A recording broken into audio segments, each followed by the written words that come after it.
heard me say before, there's a whole beautiful spectrum of meditation practices, from mantras to activations to moving meditations to visioning meditations or meditations of inquiry. Each one of them just has a very subtle, tiny little difference, and that is, if I'm activating or in mantra, I'm communing with a particular holy frequency, a holy energy, a divine eternal energy. If I'm visioning or inquiring, I'm seeking providence or an answer. In stillness, we're just sitting and bathing in the energy without having to think or seek or search or ask anything. So whatever it is, that aspect of the intention built into the meditation, then there's the intention we bring to the meditation. So ours is going to be a stillness. I will center us, then we'll stay in the stillness for a short while, then we'll come out in a wave of prayer. Whatever intentions you have, one of the tensions that I have right now is just to remind everybody, if you have a device, to make sure you put it in either do not disturb or into meditation mode, also known as airplane mode, as we get ready ourselves to do that. And let's see, so I will center us. The centering is what allows the surface mind and the chatter to slowly make its way out of our consciousness and return to our divine state of consciousness.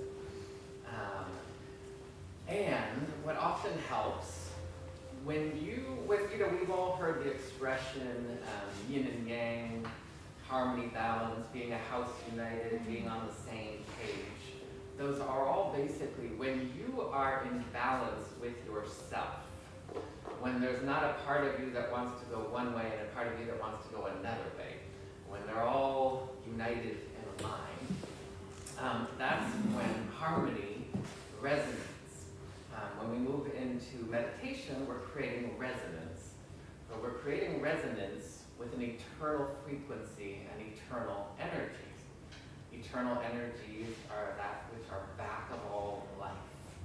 And the eternal energies don't change. The eternal energies are just that. They are eternal. Temporal energies, when we're in our lower mind consciousness, those energies change. And when we allow the surface mind or the temporal energies to rise into and return to their primordial vibration, that's when you experience not only bliss and nirvana, but rejuvenation and regeneration and inspiration. So we're going to do that. In a moment, I will begin the centering process. And what that's going to be today is we're going to balance the hemispheres of our physical body. Your morphogenetic or electromagnetic or auric field that surrounds you is what we want to bring into balance or into harmony. So for those of you who are joining in live right now, streaming in live, and just know that you've joined our meditation service, so I'm going to invite you to go ahead and just follow my lead, get comfortable. And for those of you here, also whatever position that you're seated in that is the most comfortable is what I'll invite you to be in. If for any reason you choose to do this as a open-eyed meditation, you're more than welcome to do so. If you're going to do it as an open-eyed meditation, then you're going to want to go ahead and focus on one particular object. You just want to find one thing to focus on. Don't let your eyes wander, because if your eyes wander, your mind will wander. Otherwise, as most of us will probably do, we'll go into a closed-eyed meditation and open to our higher imagination. Just before we start, if you were to imagine the right side of your body is your masculine energy, your action-oriented energy, the left side of your body is your feminine energy, or your being in this energy, the yin and the yang. When the yin and the yang, masculine and feminine energies come together and they're in harmony, they're in balance. Then you have the energy of the front of your body, which is associated oftentimes with giving, and the back with receiving, also the back with the past, and the front with the future. When those are in balance, you're in harmony. And when the upper hemisphere of your body and the lower hemisphere of your body, representing the eternal frequencies and the material world frequencies of form, are in balance, then you are also in harmony. So we're going to bring all of those hemispheres into alignment. I'm going to give you the verbal cues of how that is done as we move forward. And you can either do it with the physical movements that I'm going to suggest, or you can do it all in your mind. Or you can just go off into meditation all on your own. If you hear every word I say for the centering, wonderful. If you don't hear a word I say, fine. If you fall asleep, that's okay. There's no hardcore rules in meditation, just that the intention I'd love us all to share is that you will allow yourself to have the most relaxing, the most serene, the most beautiful and effortless experience possible. And should some wandering thoughts show up, so they show up. We'll do our best to give you the tools to allow those thoughts to dissipate. With that being said, I'm going to go ahead and begin our meditation, and we're going to let the rest of it be self-explanatory.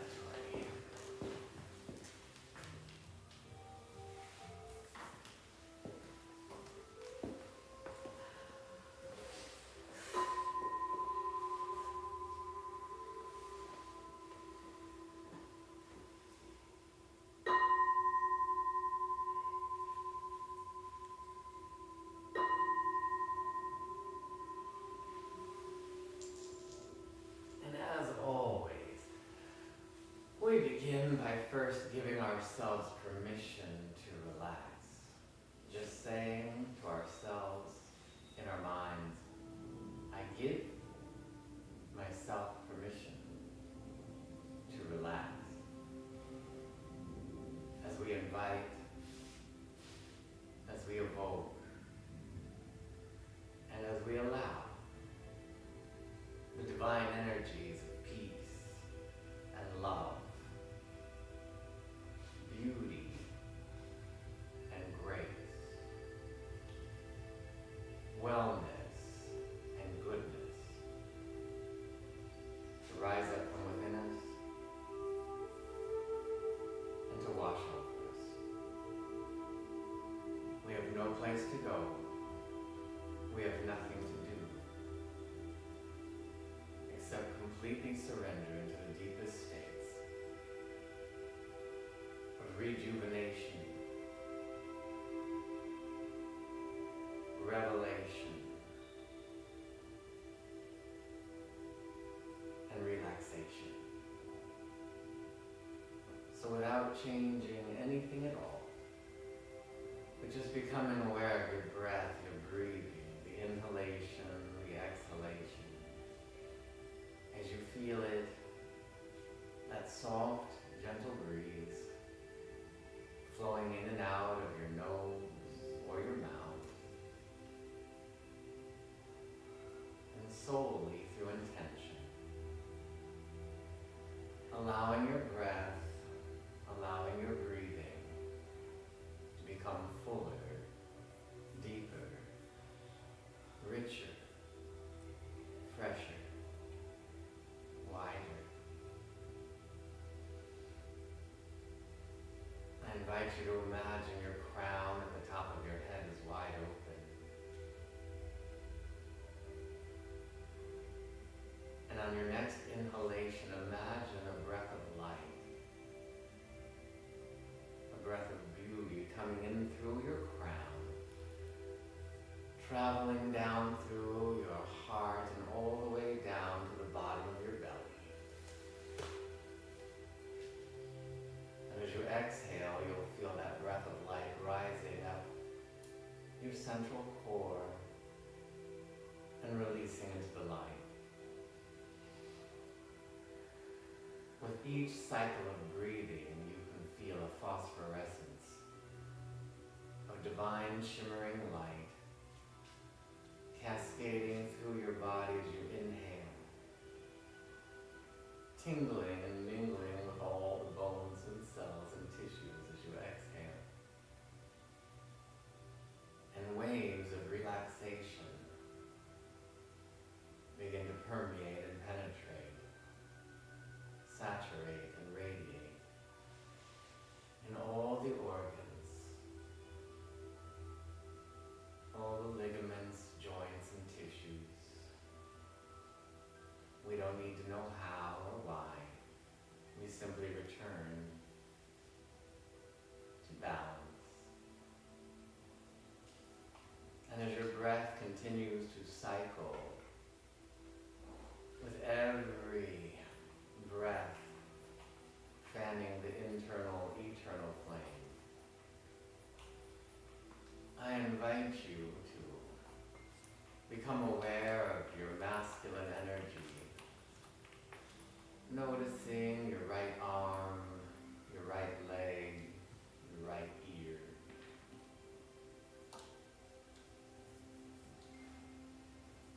And then I invite you to become aware of the left side of your body, of your feminine energy, your left ear, your left arm, your left leg, with the intention of bringing them into union, oneness, and balance. I'm going to invite you to bring your hands, palms facing and on your belly, so that your middle fingers touch at your belly button. When your stomach and your breath is exhaled, your fingers should be gently touching the two middle fingers together. And as you inhale, they will slowly part from each other. Exhaling as your hands rest on your belly and the middle fingers touch. Inhaling as they part, and feeling the synergy, the harmony, the balance, and the oneness, as this symbolizes union between our feminine and masculine energies in our energy field. Inhaling as the middle fingers part, exhaling as they gently come together and touch. One more cycle. And then I'm going to invite you to rest your hands with your palms down on your thighs. As we become aware of the front of our body, the tip of your nose, your collarbone, your belly button, and kneecaps. And the back of your body, your shoulder blades, your tailbone, and the backs of your heels. As we become aware of that which would be the past behind us and divine right receiving, and in front of us, the future before us and divine right giving, we come to the center between the two where the eternal resides. And as we bring these into balance, I'm going to invite you to exhale and lower your chin down towards your collarbone only as far as feels good. Inhale, bringing your neck and head back only as far as feels good. Exhale forward. Inhale backwards. One more cycle. And after your next breath, just allow your head to be in center, in perfect balance,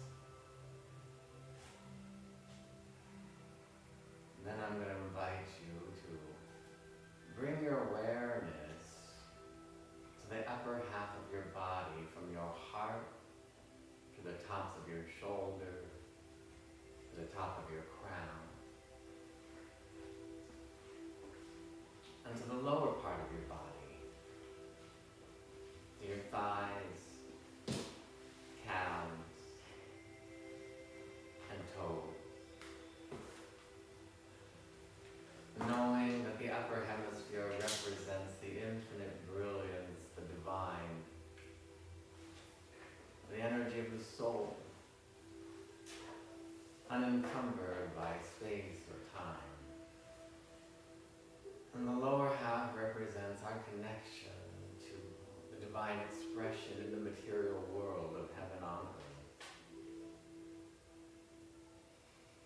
And as we bring these two hemispheres into balance, I'm going to invite you once again to become aware of your breath and your breathing. And just bringing your hands, lifting them up off your thighs. And as you exhale, just allow your hands and palms to drop down ever so slightly. And as you inhale, allow your palms to flip up and rise up. Exhale, palms down towards the ground. Inhaling as they come up. And feel the synergy, the oneness as heaven on earth balances in your energy field. One more cycle. And allowing your hands to rest wherever they feel comfortable. With our energy field in balance, I invite you to bring your awareness to the nexus point of all hemispheres, your heart. And allow your heart to blossom, bloom, and open as we avail ourselves to steep and step deeper into a holy frequency that is undistracted. We take a moment and we give permission to let go of any distractions, inner or outer, and to fully open to the providential awareness, awakening the inner eye, the inner ear, the higher mind, to inspiration, illumination, and stillness. And it is here that we allow ourselves to rest, relax, rejuvenate in peace, serenity, and stillness.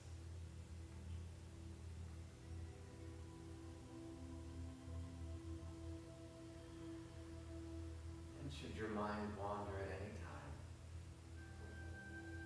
just bring it back to that breath coming in through your crown, down into your lower belly, and the exhalation returning upwards.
physical, the emotional, the mental. As we bathe in blessings, as we remember the truth, that there is one omniamorous, elegant, brilliant power, intelligence back of all life. It is this loving power, this loving intelligence that not only created with the idea of the flowers that blossom, but it shines their resplendence as the colors, the fragrance, this brilliant, dynamic, loving power that can germinate a tiny seed into fruits and vegetables, trees and forests, elegantly unfurling and unfolding that same power, that same loving intelligence that is right now floating clouds, orbiting the earth, breathing our breath, only seeking one thing: the fulfillment and the expression of dynamic, unconditional love, joy, beauty, peace. We say yes to the dynamic, we say yes to the primordial vibration, the eternal frequency as it fills and thrills, as it expands, as a contagion of radiance and resplendence. We open and we allow our breath and our breathing to get even bigger, deeper, wider, fresher, remembering the truth, that which we call the universe, whether we call it Allah, Jehovah, Yahweh, Adonai, Elohim, the Great One, the Creator, the universe, God. We know that this presence indwells as us, for each of us born in the image and likeness of God, all good, all peace, all love, almighty. There's a mightiness within us, and we allow that mightiness that only exists in eternal frequencies. Almighty is all good. Grateful to know that each and every one of us has allowed rejuvenation, has allowed an expansion of brilliance, a freshness and a newness. And it is from a place of deep and abiding thanksgiving, knowing something wonderful has and continues to take place. We simply allow it to unfurl itself benevolently, elegantly, beautifully, serendipitously, joyously, radiantly, and resplendently, in agreement by saying, and so it is. And so it is. Amen. And as we come back into a lucid state of divine awareness, whenever you feel ready, if you haven't already, you can open your eyes. And as we open our eyes, we're also going to get ready to open the doors. This is our short little break between the meditation service and the music and message service. So for those of you at home, just a reminder, we're going to keep the camera rolling. We used to cut the feed and restart it, but we're going to keep it live streaming. You'll see what's going on in between services. For those of you here, you've got a couple minutes if you want to use the bathroom up there. Otherwise, welcome back, and we will begin in a few moments.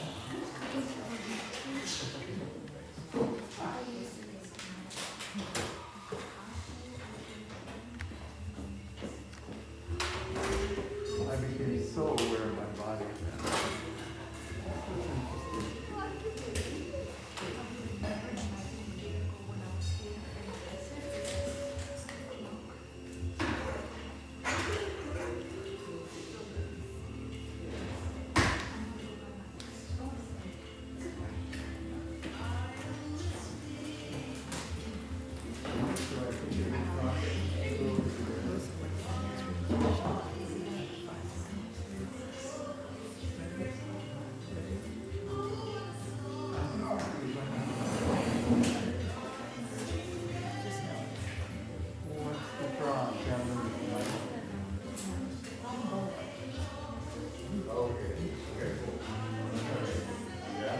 You're going to Carolina.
Thank you very much.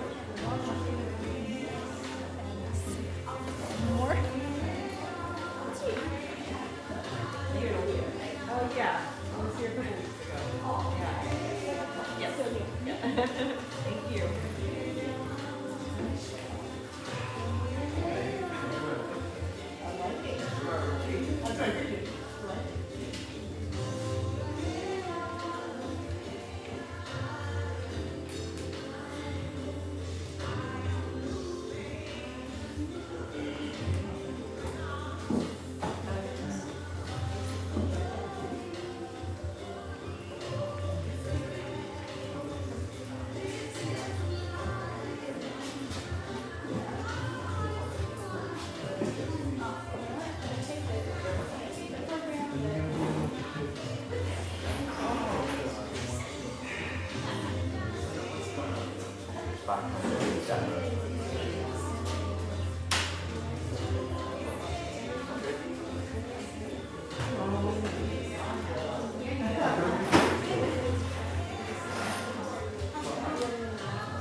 Keith's Daily Affirmative Prayer streams live on Soul Center's Facebook page or Zoom at 9:30 a.m. Pacific daily, except Sundays. The links are in our newsletter or at soulcenteroc.com. A Course in Miracles with Achille Beckwith is ongoing on Tuesdays, 6 to 8 p.m. Pacific. Join anytime throughout the year, and details are also on soulcenteroc.com. Sign up on our website for our weekly newsletter and for all Soul Center news, and you can also sign up at the welcome table. We need to mention that Easter Sunday, which is 2 weeks from today, right? We are not going to be here. We don't know where yet.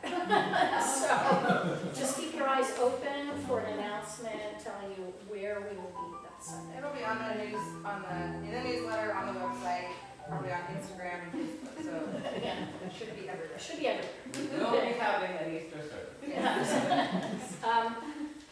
Help us out by volunteering. We've got a lot of great volunteers, and you know, it's so much fun, and you really get to know your community if you can just volunteer and do something helpful in just even the smallest way. You have no idea how far that goes to help us out here at Soul Center, because for a while there we were a little bit thin, but we're getting some more volunteers, and everybody that I know is volunteering. Rosa, you can attest to that, right? That you get to know everybody, and it really helps you become part of the community. We have soul circles. If you'd like to connect a little bit more closely to other people in the community, you do it via Zoom. You can contact Scott Cohen at soulcirclesoc@gmail.com. And that's it for this week. I also want to mention that the spring retreat was amazing. Do you want to say anything about how wonderful it was? It was incredible. We'll get more about it a little bit. Okay. All right, so now let's all sing Soul Center's congregational song. Good morning. Feel free to join in. You know the song.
Something there is that stops your true expression.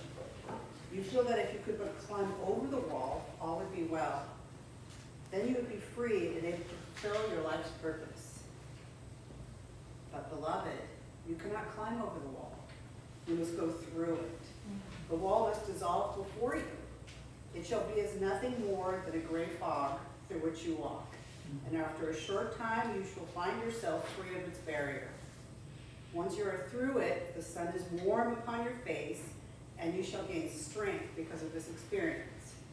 You will be refreshed to go through the heat of many days. Do I make this clear? The wall is your concept of something you deem difficult and insurmountable. Yet when you face it with love and fearlessness, your concept will change. Truly, there is no wall that love will not transform. And the experience of transformation will be one great helpfulness to you always. So do not see a wall and name it as such. Rather see a garden. And a short step taken in love will place you there. Then shall you feel my presence as we meet and talk and dwell together. Let us turn to them and pray. Oh, so grateful for this gorgeous morning as we step into the garden of our love, our life, our garden of our togetherness in this community. And knowing that there is one true presence, one true love, one true life that is omniscient, always active, always here, absolutely loving. And we can be nowhere but basking in that sun, that glory, that garden, that energy, that life, because there is just one life that we share. So grateful that we're sharing this life right here, right now with each other and with Rev Keith as he steps forward with the message that has come through him. And we get to experience Keith's light, Rev Keith's light, Rev Keith's energy as it expresses through him to us, and as we then express it and radiate out into the world and transmit our love. So thankful that we're here to radiate, to receive, and to transmit, and to be together in love. And so I let it be, amen. Amen. Amen. All right, now it's time for our agape affirmations. You will find them in your program and coming up on the screen. I'll speak a line and then we'll all keep them aloud together with sincerity and acceptance. Please stand if you could. I am constantly becoming all that God knows me to be. I am constantly becoming all that God knows me to be. The realm of ever-expanding good is my dwelling place. The realm of expanding good is my dwelling place. Radical amazement is my natural state of being. Radical amazement is my natural state of being. All of my relationships are created in spirit and revealed in love. All my relationships are created in spirit and revealed in love. God thoughts and God shots expresses as my work and play. God thoughts and God shots express as my work and play. Every aspect of my life is healed and whole. Every aspect of my life is healed and whole. Gratefully, I live these words of truth. Gratefully, I live these words of truth. And so it is, amen. And so it is, amen. You may be seated. And for those of you that would like to experience confidential private prayer, there's many prayer chaplains here today, a few of us at least, at least 4. We'll be on the patio, and if you have something you'd like prayer for, come out and join us. If you have nothing, we just want to experience the power of prayer, come out and join us. Thank you.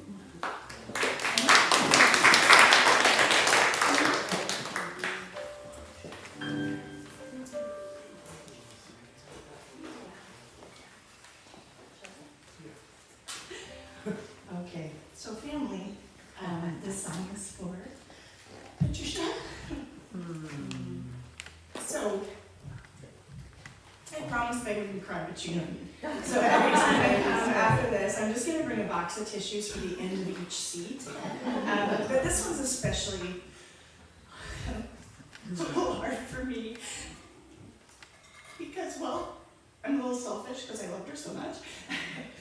But we all did, and so this is a song I told Jessica about. I'm going to do my very best because I really want to express how much she meant.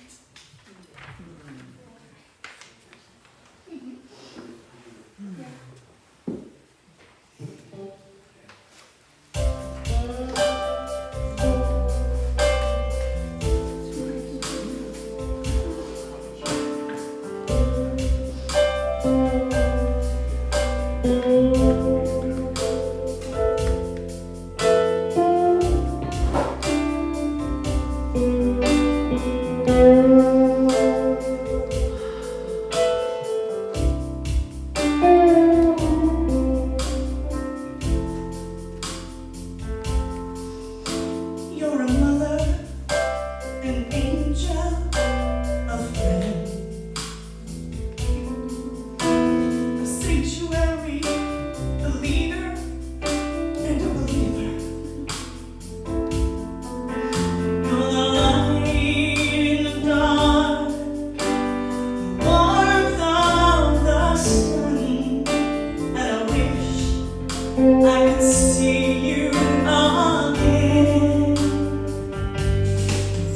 Hold on to me. I slipped through the trees. The winter had left my heart frozen. Hold on to me as you fly free. Just let us catch our breath while we're falling. I can hear the angels calling. You're a lover, a woman, and a warrior. You're a wise one, you're an Alma, and you illuminate. And you're the light in the dark, the warmth of that sun. And I wish I could see you again.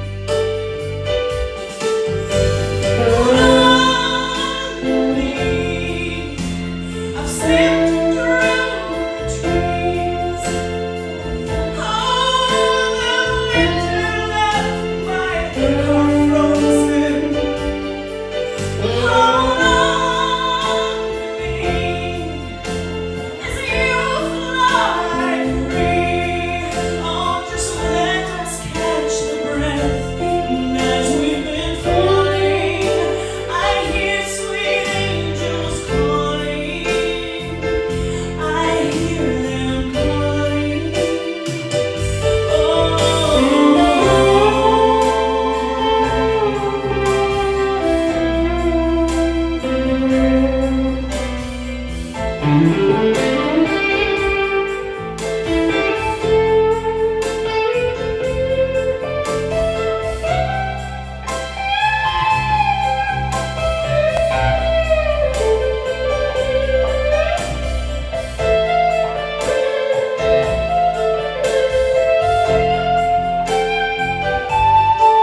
You're holding on to me everywhere I see.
idea that Jessica and her beloved mother, Patricia, who is seated right here, said, we want to bring the divine. We want to bring that which Agape International Spiritual Center brings forward into the world as amazing truth teachings to Orange County.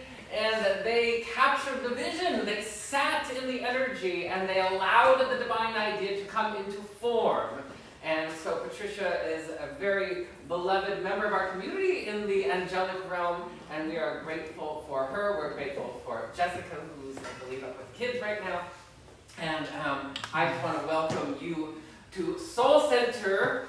And we are a New Thought, Ageless Wisdom community that has said yes to the fulfillment of the vision that Jessica and Patricia captured. There is always a divine idea seeking to radiate itself, resonate itself, and know itself, and express itself to, through, and as all aspects of life, and you are the vessel. You are the instrument through which the divine is expressing as an incarnate of holy bliss. That is your job, is to be here and capture that divine idea.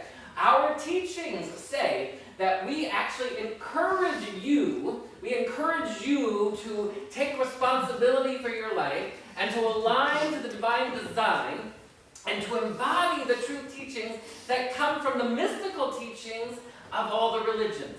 All the religions, if you move into the mystical sect, then you will find where the real juice is. And in our New Thought, Ageless Wisdom teachings, we say yes to that mystical experience. A mystical experience is the embodiment of the divine in tangible, knowable, feelable, expressible radiance. The law of radiance is that. That's what the law of radiance is. It's that you allow that to radiate through you, not your personality where you have traumas and issues, but the radiance and the resplendence of your beingness. And we are here as we continue in this month of shining our light to move into the topic of the day, which is divine solidarity. What does it mean to be in solidarity? Usually we think of solidarity with regards to some sort of movement. I'm going to be in solidarity with the people of this region or this group or that cause. And what it means is that you are going to align actively with a wisdom, with an idea, and move it into expression. You're going to anchor it. There's nothing better than being in divine solidarity, which means that you will be unmoved, unwavered from the feeling and the action of the fluidity of that divine impulse flowing through you, uninhibited and expressed as you. We want to make sure that we understand the dynamics of how this all works, and that we can kind of navigate through the pitfalls, the stubbings of the toes, the getting triggered, and rise into something greater and more magnificent. It is a constant evolutionary impulse. As long as you're in human form, there's going to be something to transcend and rise above until there's not.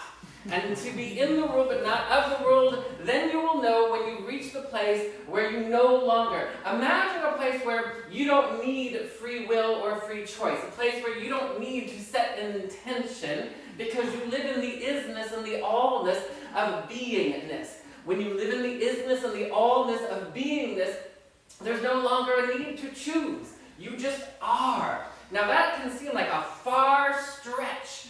But we are going to, part of the game of life is you will choose to keep aligning with the divine, aligning with your soul until you no longer need to choose.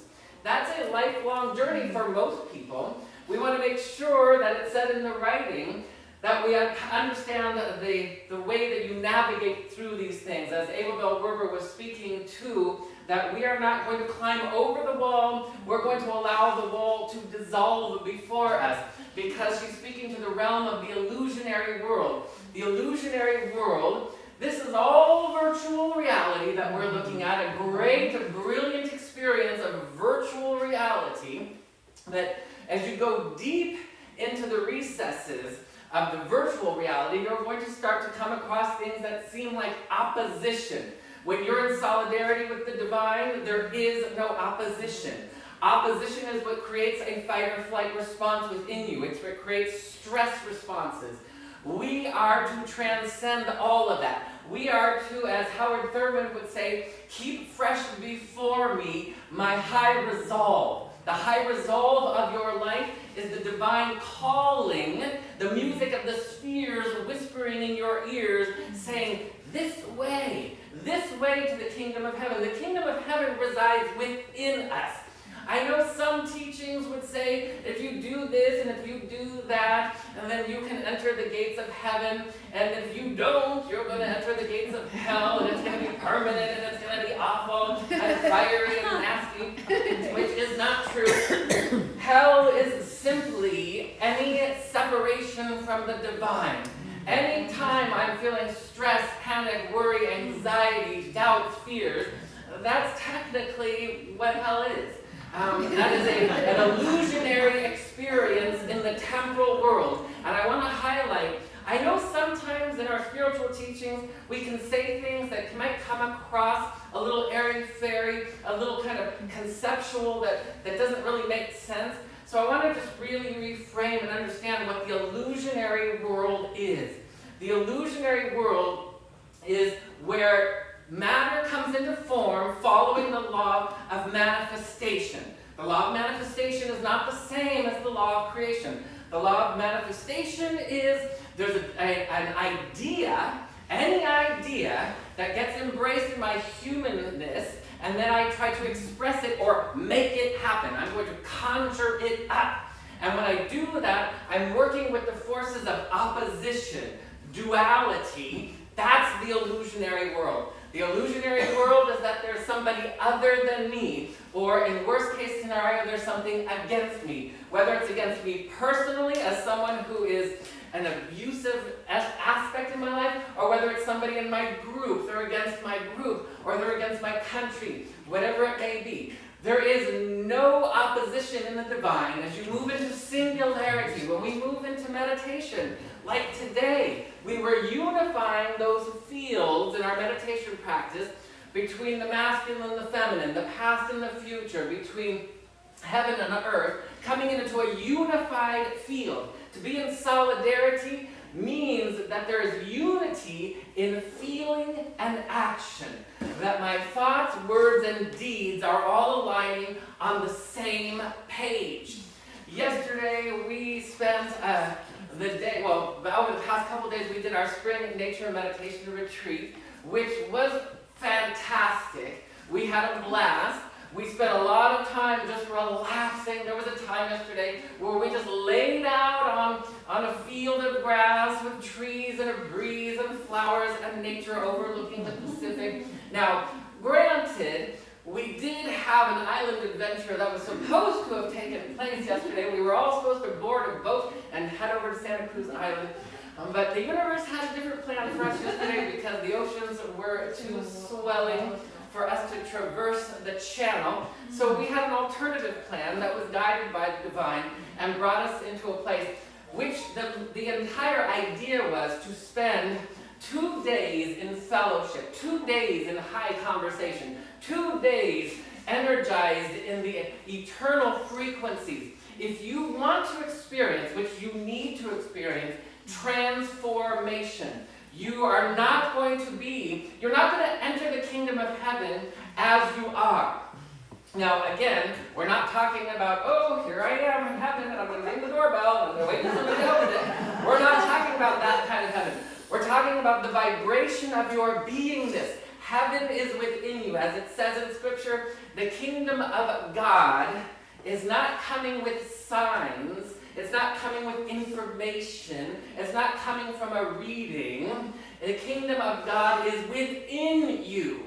That's what it says in Scripture in terms of referring to the idea that heaven is consciousness. Heaven is unobstructed consciousness. And you move into a knowingness of this as you grab onto the spiritual ideas of life. As you allow yourself to remember that there's only one problem in life. There's one problem You might think, oh, I might have a problem over here with this person, or I might have a problem over here with this bill, or I might have a problem. No, there's one problem in the illusionary realm of the human experience, and that is that there is a separation from the divine.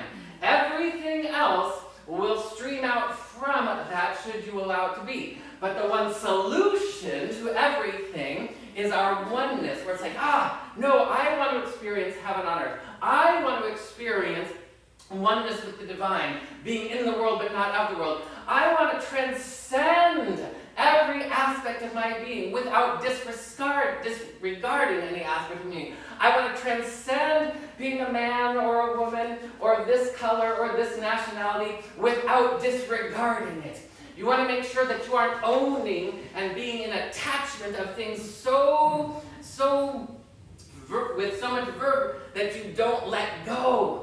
You don't want to, this is what in the Zen Buddhist teachings, when we're talking about non-attachment, we want to make sure you honor all the beauty. We honor the flowers, we honor the trees, we honor the sky, we honor this, but we don't attach to it. It's a very beautiful place to be in that space of non-attachment. When you cannot be attached, that is when you know you're being in the world but not of the world. You want to make sure that you are not connecting to those separating ideas or beliefs in your personal cosmology. Your personal cosmology, your human experience. So if you take your name, your gender, your ancestry, your race, whatever it is, and then you take and you add in your trauma body. Your trauma body, we've talked to you about the trauma body many times, sometimes referred to as the pain body, sometimes referred to as the subconscious, which is where you store everything that would keep you separate from the divine. But how do you navigate through and come back into wholeness? Well, we do it through our prayer, we do it through our meditation. Meditation is what allows you to let go of all attachments to space and time and the illusionary realm and come back to center. One of the questions that came up during our retreat was somebody was talking about how, sometimes I start out in the morning and I steep in the meditation and I steep in the prayer and then I go out during the day and then all of a sudden it's like, whoa, what happened? What happened to that beautiful state? That's where our practice comes in. Our practice comes in, if you looked at the bell curve of a day, let's just assume, I'm going to assume that we've got a spiritual practice going, okay? I know that our spiritual practices vary from one person to another, but our spiritual practice would be, and even if you didn't have a spiritual practice, if you just looked at a bell curve in layman's terms, the bell curve of the day, you wake up. Let's say you had a really nice sleep. You would wake up and you'd feel like, oh, okay, it's time to take on the day. Now, when you go to sleep, that's the universe's way. That's life's way of allowing you to rejuvenate, recalibrate, and come back into homeostasis. The only time, so if you're not getting good sleep, then we're going to set the intention, you're going to allow yourself to have good sleep. That's where you always start. The choice, the intention, the activation of the energy is the very first place we start. And it's like, okay, so then you start wherever you're at as you wake up, and if you have a practice, maybe you're doing prayer, you're doing meditation. That meditation could be a beautiful cup of tea looking out at the flowers. That could be a great meditation. It could be a meditation that's a little bit more deliberate. You set intentions and you activate the energy and you bathe in the eternal frequency. You might take it a little further. Or you might just add a little diversity to your meditation practice. The vibration in megahertz of where you are is closer to singularity at probably around that time of day. And then as you go out into the world, things may or may not trigger what is suppressed or dormant in your subconscious or in your trauma body. When that happens, it's very hard. That's when you're going to feel like, oh, what happened? Where did my nirvana go? Where did my peace go? Where did my connection with the divine go? And it's like, it didn't go anywhere. You're being distracted. You're being distracted by an issue. And then we start trying to do what the ego does best. It tries to protect ourselves from the opposition. Sometimes that opposition is very clear. Oh, you're the opposition. You're the reason I'm having problems. I'm going to blame it on you. That's the fight or flight response. And other times it's like, I'm going to start blaming it on the weather. I'm going to blame it on the economy. I'm going to blame it on whatever it is. And that does you no good. All that does is keep you on the hamster wheel of perpetuating more reasons and more excuses as to why things happen. We want to move through the levels of conscious evolution.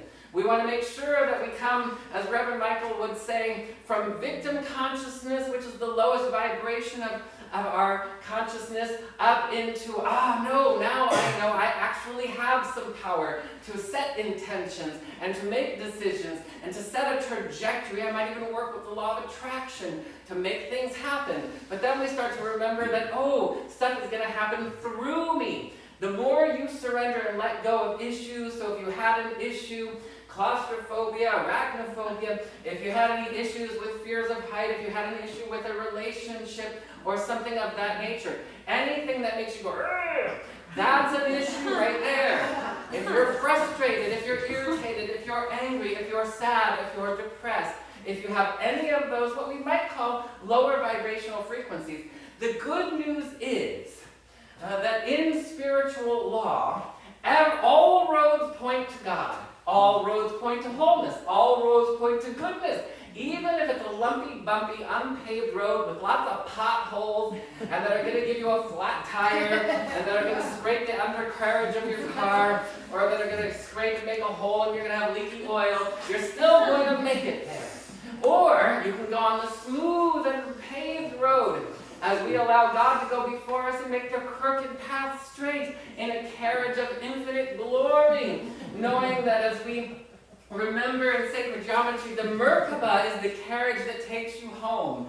That's what it actually means. I know some of you think that is that multi-sided sacred geometric symbol, but that's what that symbol means. It's the carriage that takes you to the divine. The carriage that takes you to divine comes when you ask for it. There's no difficulty in the divine. Sometimes people, they'll come up to me and they'll say, okay, so this is what's going on, and I want to know what to do. And I'm like, okay, so what we want to do is we want to sit with that, and we want to see what that brings up from your trauma body as a belief and a feeling. No. Tell me what I need to do. And it's like, that's what you need to do. Somebody the other day was trying to convince me. They said, we have a neighbor and they're doing this and that, and the neighbor was the opposition, and there was kind of like this neighboring war with the sound. They were playing music while they were trying to relax. They've been under each other's skin for quite some time. And she said, and I've been praying and I've been blessing them, but it's not working. The universe doesn't not work. The universal laws of prayer work all the time. If it's not working, it's because you're not working it. You've got to work it in order for it to express. There's no such thing as, what should I do in the material world that will overtake the spiritual world? That doesn't exist. All that happens when you do that is frustration and irritation and resentment and anger, which begets more of that because that's the law of attraction.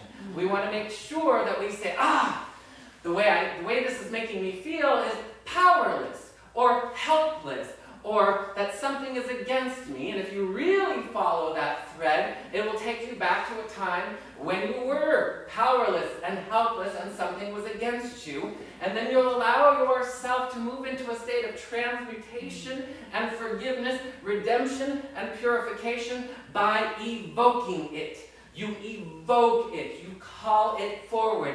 You make sure you are going to overcome every aspect of adversity. When you've come to terms with understanding that every aspect of adversity, when you have transcended it, you are free. You are free from everything. I know that some challenging events in life seem so daunting and so overwhelming. What do I do if I'm in an abusive relationship where it really seems like something is against me? You give yourself space. You begin by giving yourself space. You do not allow a situation of the material world to dissuade you from making a choice, a conscious choice. to say, this is what I'd like to activate. I get it. I've been at places where I've been so in pain, in my pain body, in my trauma body, where I just wanted to say, you know what? I don't want to ask for help. I don't know if you're even there. And then it's like, ooh, I just caught something. I don't even know if the universe is friendly or there for me. And we want to make sure, then what do I want to know? I want to know that the universe is friendly and that it is there for me. And that's why we have a spiritual community. Because when I'm in a pissy mood, I need to lean into somebody who can hold where I am to bring me into and remember who I truly am. You are not a victim. You are never powerless. There is never a time where hopelessness and powerlessness will be the end all.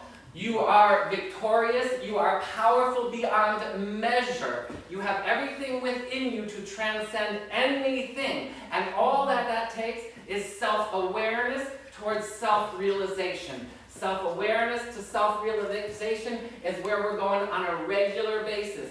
We want to make sure that we understand that we have an agreement.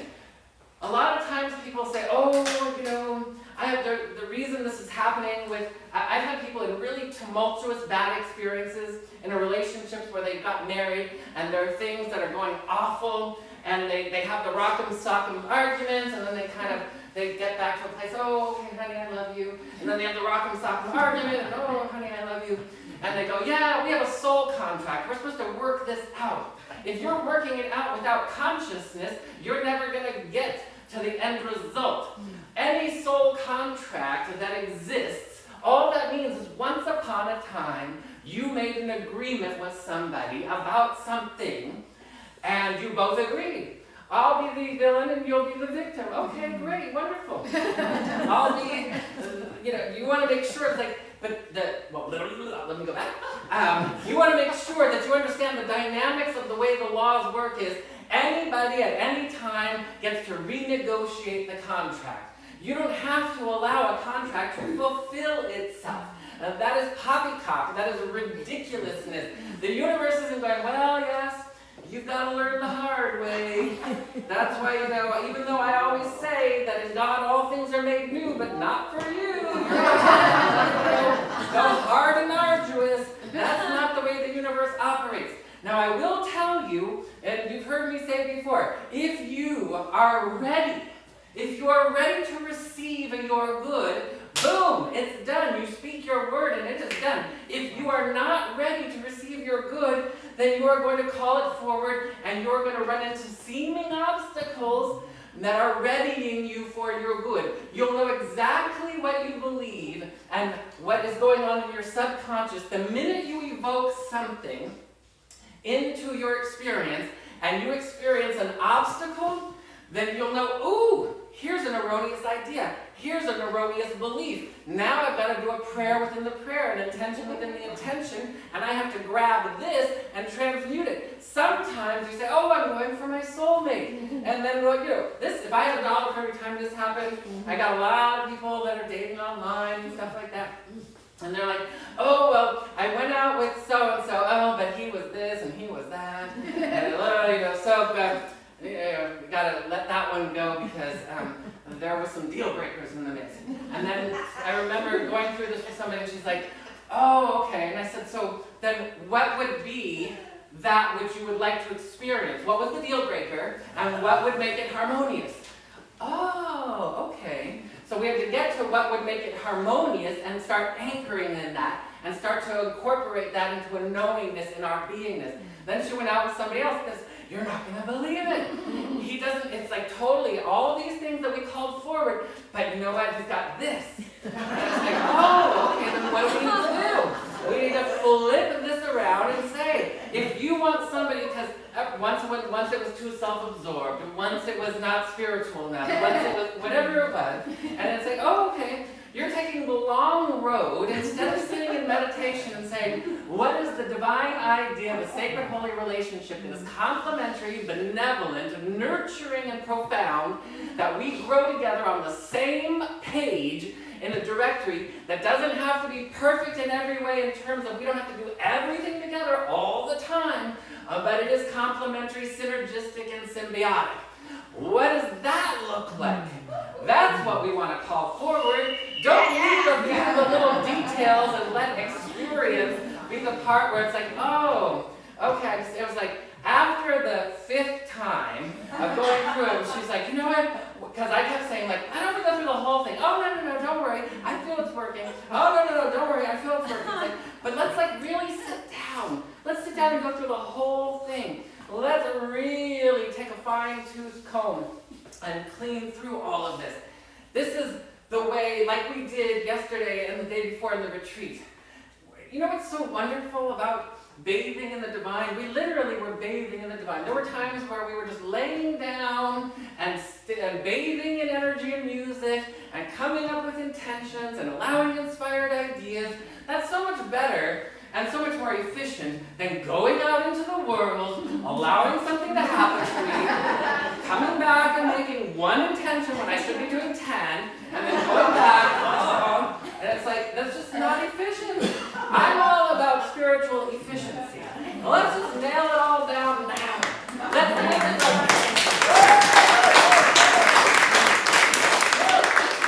Let's live from the law of creation. I tell you, I talk about the law of creation all the time because I'm enamored with it. I'm enamored with the law of creation. The law of creation is there's a divine idea, and it makes its way, it matriculates, it inspires you, it motivates you, and it blossoms through you.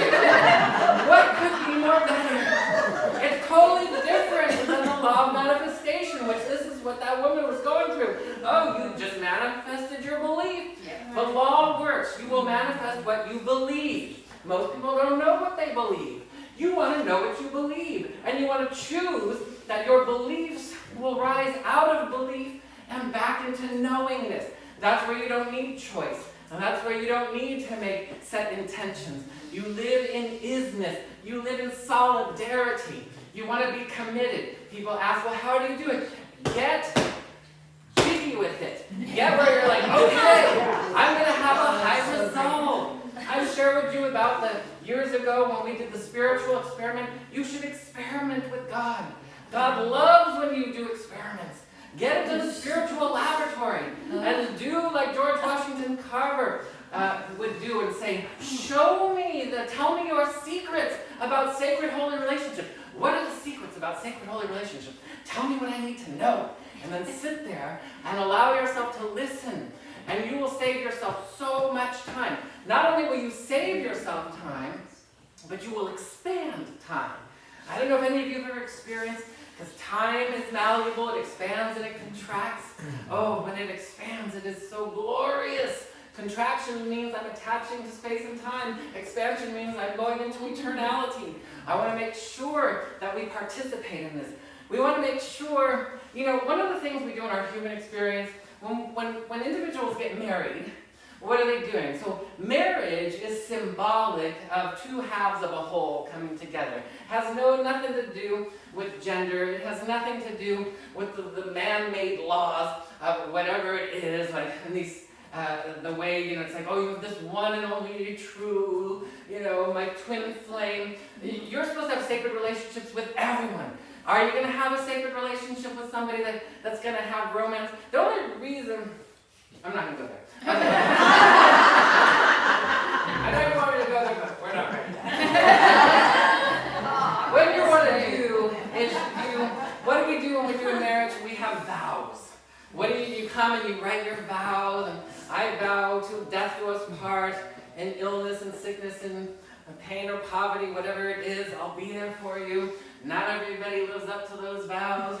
I'm like, oh, shoot, come on the first thing and I'm out of here, deal breaker, retroactive, I'm out. No, but you want to take in divine solidarity and you want to make vows to yourself. You want to not only, the formula is vow and allow.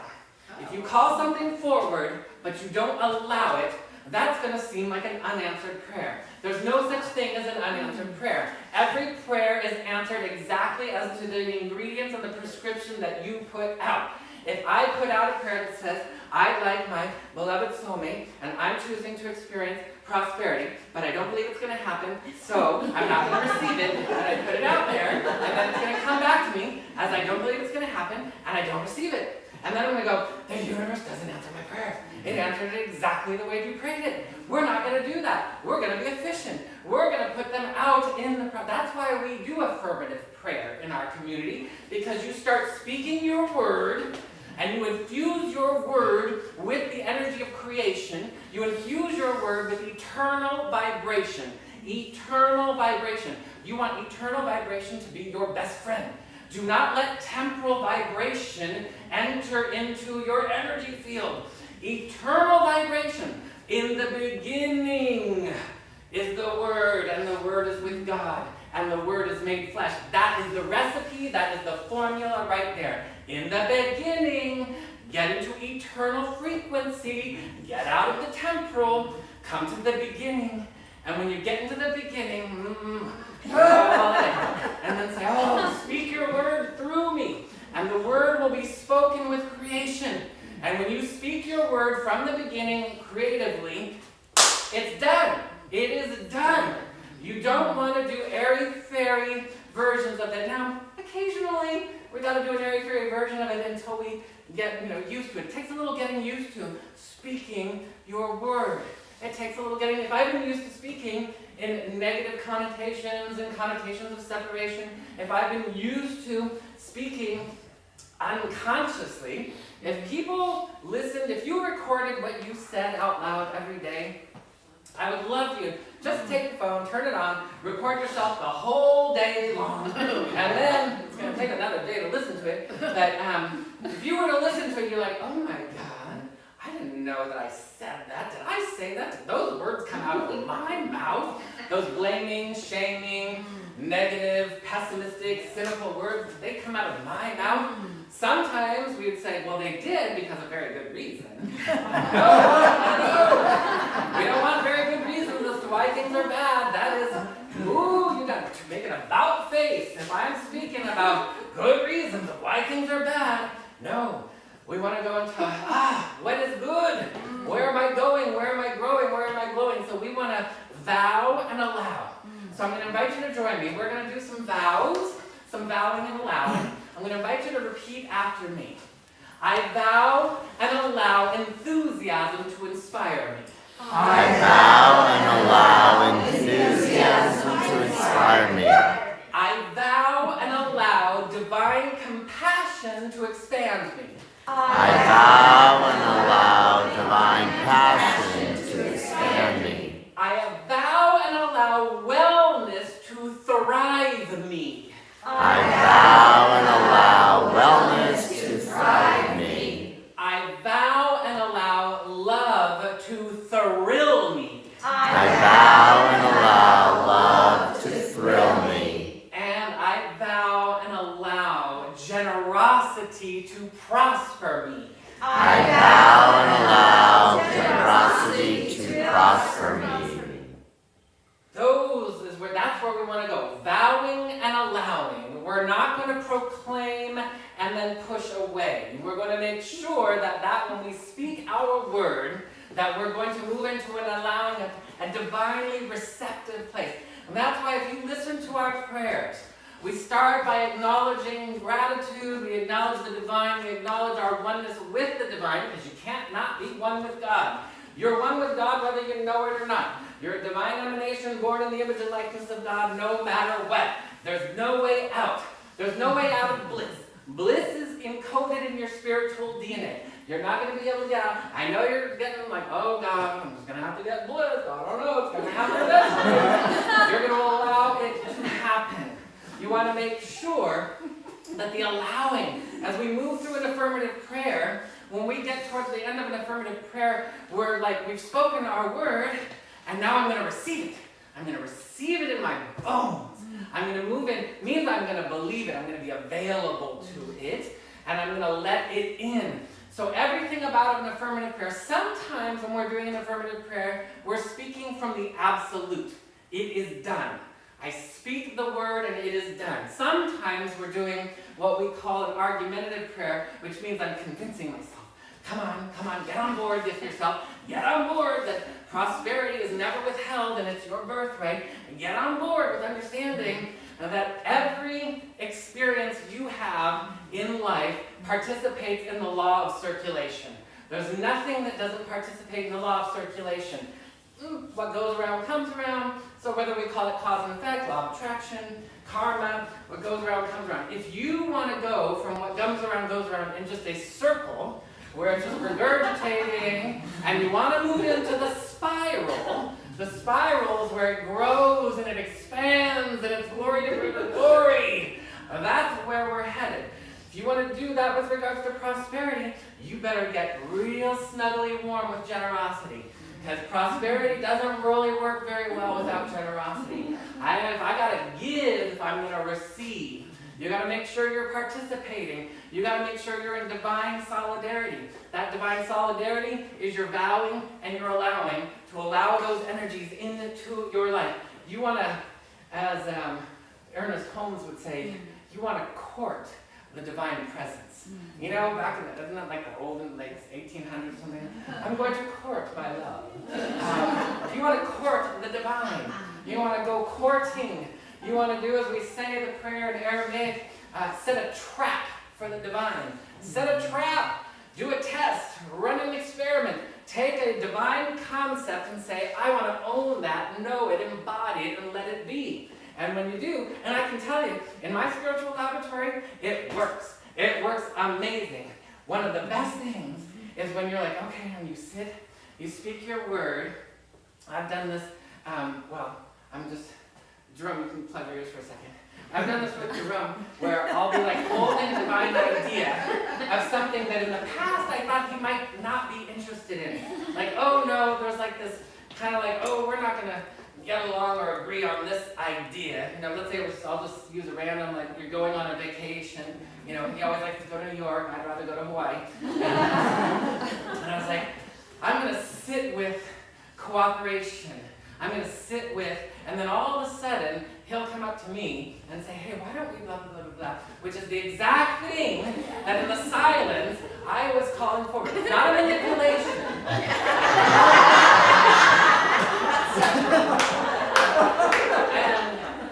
And the hardest part about that is, there's a part of me that wants to go, but I bite my tongue every time. I'm like, there was a part of me that I just want you to go. That was like totally mine.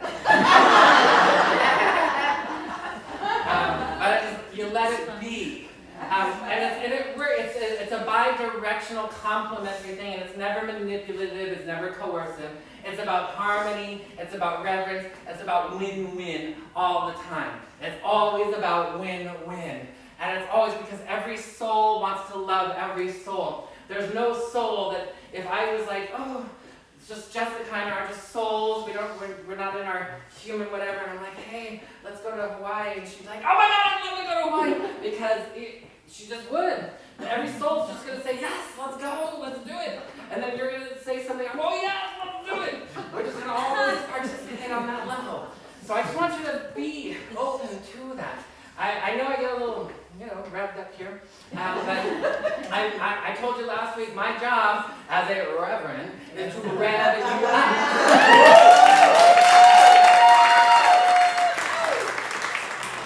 So, we're going to be revved up, and I got to tell you this will be my last thing about the retreat yesterday, but man, it didn't go according to the original plan, but the original plan was fellowship, communion, high conversation, expansion, beauty, connection, and all of that happened. It didn't happen on the island like we thought, but it happened in the most beautiful place, in the gardens with the flowers and the trees, and it was spectacular. Just a little footnote, there's going to be a summer retreat coming up, so stay posted on that. All right, I think we've done our vows.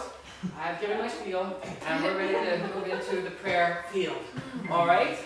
And all I ask, as we move into the prayer field, that you allow yourself to be divinely receptive. And with full sincerity, and you have to be humble. Being humble when you're on your spiritual path, humility as in being humble, when it comes to growing, is an enormous ingredient. I can't tell you how many brilliant angels, this one in particular, Patricia, who are so loving and so giving and kind and don't receive for themselves. So I'm asking you to receive your good in a humble, pure state. That's what I'm asking you. All right? And we're going to let it be easy, and we're going to let it be beneficial, and we're going to let it be good because you deserve it. You deserve it.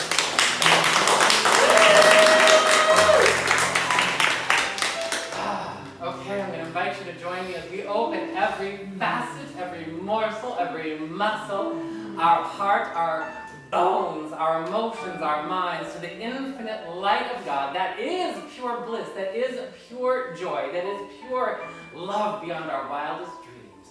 We open to this, and we allow ourselves to be benevolently vulnerable and benevolently available to God's idea, your soul's idea. There's not a God outside of you. There is the divine within us, which means we are born in the image and likeness of God. We choose to know what that feels like, what that looks like, and how it radiates through our personality. How does God's idea of a man or a woman or a they look like in this world? What does that look like?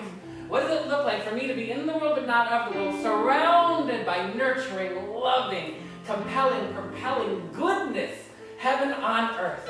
I vow and allow myself to know that where I am, good is, God is, prosperity is, joy is. I move into a state of divine receptivity.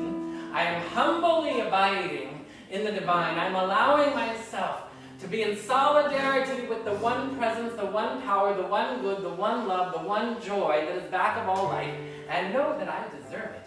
I deserve it as I move into the oneness. I return home without having to go anywhere. I allow home to flow through. Be home is the heart and the mind, the bliss and the beauty of God that has never withheld anything, has never unanswered a prayer, has never judged or punished. That does not exist in the mind of God, for the mind of God is pure light, pure love. There is no separation. Judgment is separation, and there is no separation in the divine. So we speak our word of blessing, our word of thanksgiving, knowing that we are the beloved in whom God is so pleased. We open to this in a benevolent state of receptivity. We move into a place, I am good at receiving my good. I am good at circulating generosity. I am good at circulating love. I am good at being creative from the one divine idea of my life. I let it be fun, for fun and play and pray vibrate at the same frequency. We allow it to be today. We ground it in our bones. We ground it in our emotions, in our mind, and we allow ourselves to thrive. Only healing, growing, and expanding in elegant, efficient, benevolent, brilliant, immediate, immaculate ways. We agree to allow it to be, we let it be so, and we simply, in agreement, say, and so I let it be. So let it be. And so it is. So it is. Amen.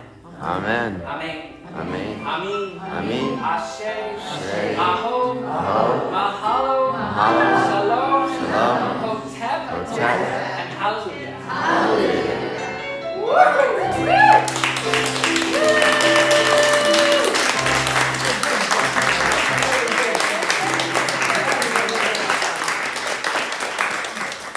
Thank you. I'm going to invite our beautiful ushers to come forward. This is our conscious time of tithing, of giving, of circulating. What goes around comes around. So for those of you here, for those of you online, there's many different ways. If you have cash or checks and you want to put them in the baskets as our ushers go forward right now, that would be wonderful.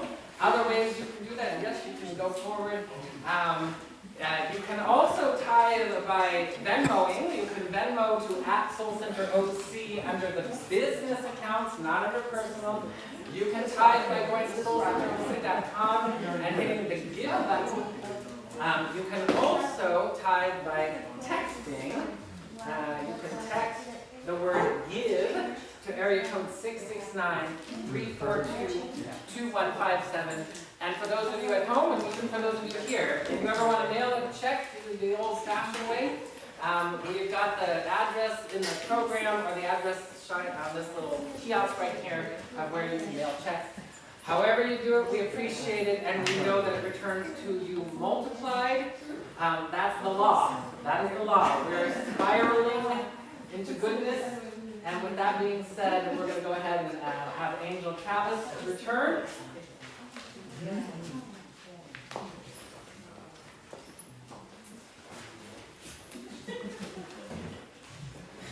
Thank you, Rev.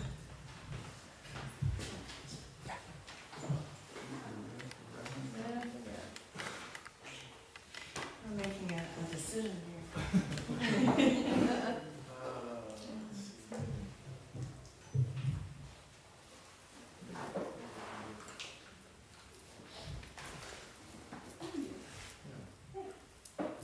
Suspense. Hopefully this will.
wanna change, I am change, I am change. Wanna change, you are change, I am change. We're so beautiful, we're sexy, so spiritually fine. We're so beautiful, so sexy, spiritually fine. You'll change.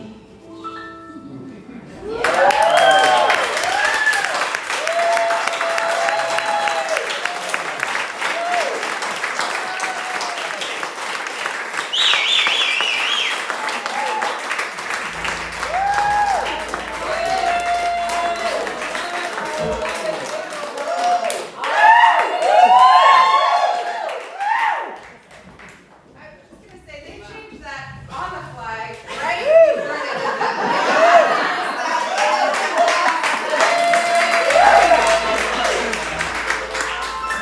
I was like, I didn't do that.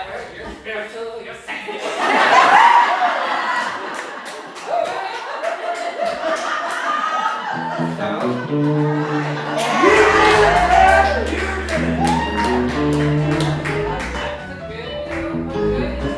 I'm looking for someone who's spiritually sexified.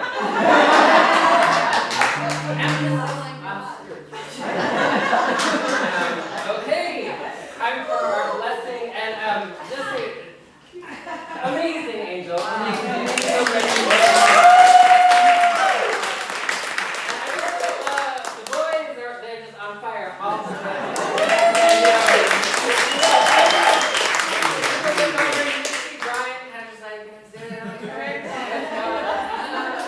Just like amazing keywords, and then Jesse with his new locks and everything. One person just kind of like,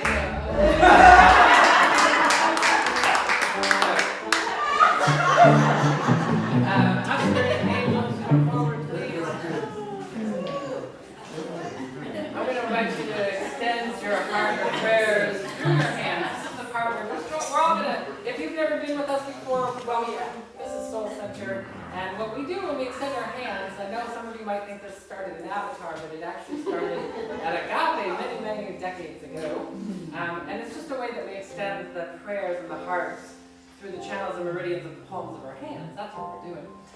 We take a moment as we open to the holy light and we remember that there is one power that is all giving and all loving, that power that we call the divine, that we call God. And we open to that. We've opened everything today. We've opened to the great knowing, the great remembering that I am as thou art as I am. I allow the circulation of ever-expanding good to flow to, through, and as me individually, as we collectively, as a soul center, as all needs met all the time. Anything and everything resourced, financed, catapulted into greatness. We know this, that we get our permanent home. We know that whatever you desire, you are sourced and supplied in all good and all serendipitousness. We bless this offering, giving thanks, as it says on the promissory note, in God we trust. And we allow it to be good, and we allow it to be now. And we simply agree by saying, so be it. So be it. Amen. Amen. Thank you, ushers.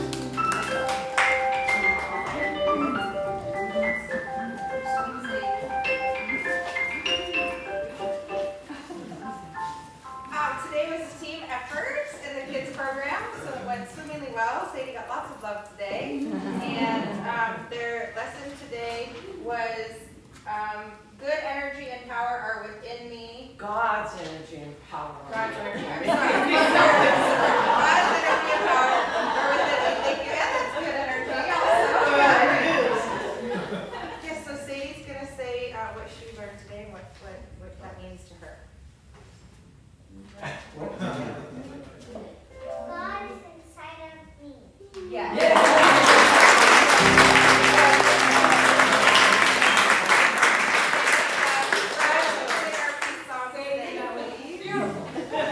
All right, we're gonna rise.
we choose to live from that primordial vibration, to be in the world but not of the world. We choose to take this invigoration, this enthusiasm, and we're going to let it snowball, growing and glowing and expanding in goodness in our lives. It is our destiny that we all share wholeness and goodness, wellness and beauty. We are unwurling and unraveling into more good than ever before. We let it be good, we let it be so, and so it is.